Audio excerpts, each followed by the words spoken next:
Chapter 15. Chowder. It was quite late in the evening when the little Moss came snugly to anchor, and Queequeg and I went ashore, so we could attend to no business that day, at least none but a supper and a bed. The landlord of the Spooter Inn had recommended us to his cousin Hosea Hussey of the Trypots, whom he asserted to be the proprietor of one of the best-kept hotels in all Nantucket, and moreover he had assured us that cousin Hosea, as he called him, was famous for his chowders. In short, he plainly hinted that we could not possibly do better than try potluck at the Trypots.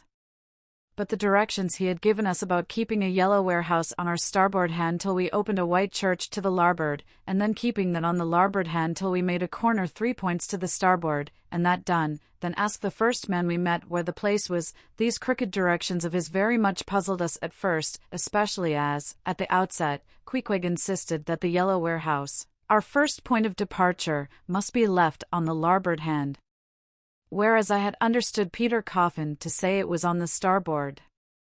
However, by dint of beating about a little in the dark, and now and then knocking up a peaceable inhabitant to inquire the way, we at last came to something which there was no mistaking.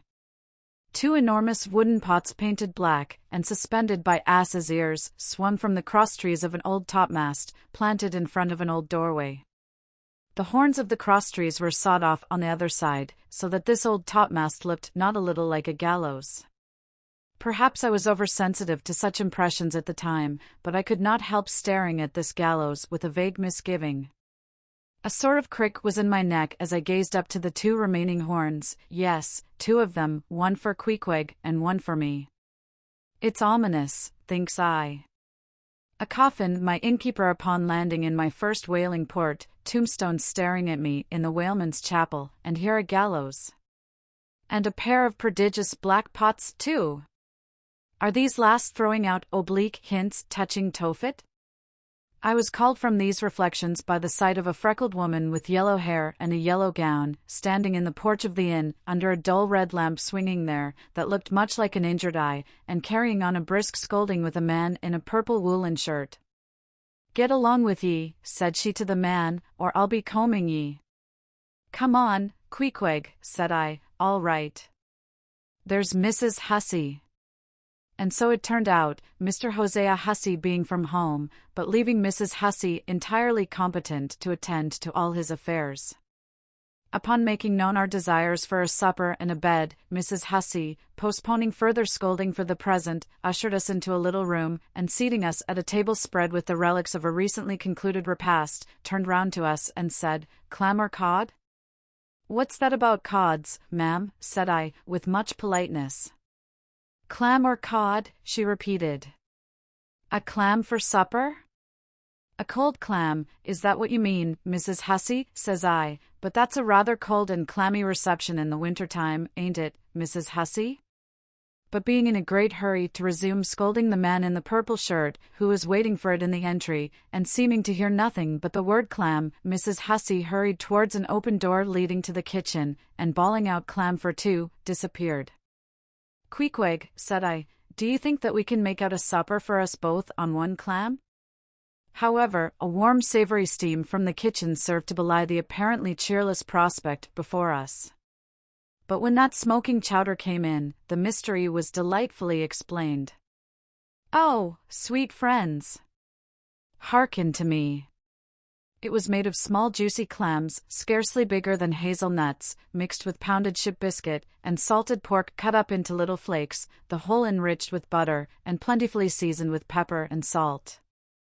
Our appetites being sharpened by the frosty voyage, and in particular, Queequeg seeing his favorite fishing food before him, and the chowder being surpassingly excellent, we dispatched it with great expedition, when leaning back a moment and bethinking me of Mrs. Hussey's clam and cod announcement, I thought I would try a little experiment.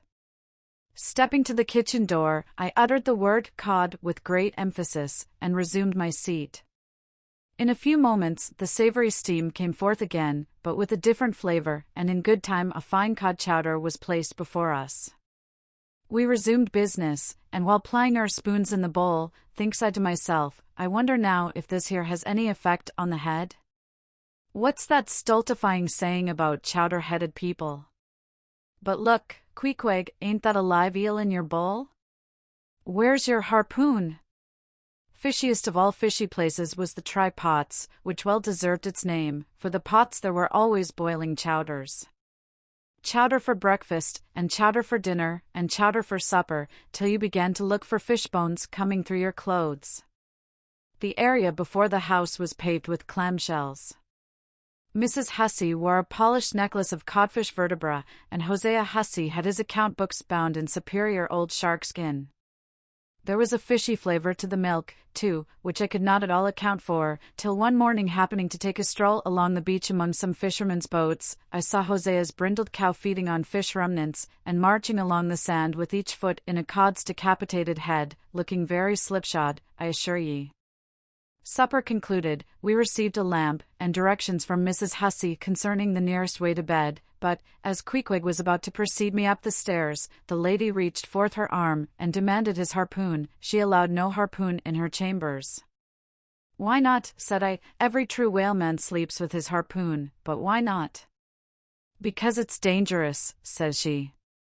Ever since Jan Stig's coming from that unfortunate TVYG of his, when he was gone for years and a half, with only 3 barrels of ile, was found dead in my first floor back, with his harpoon in his side. Ever since then I allow no boarders to take sich dangerous weapons in their rooms at night.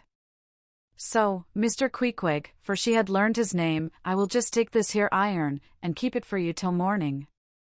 But the chowder, clam or cod tomorrow for breakfast, men? Both, says I, and let's have a couple of smoked herring by way of variety.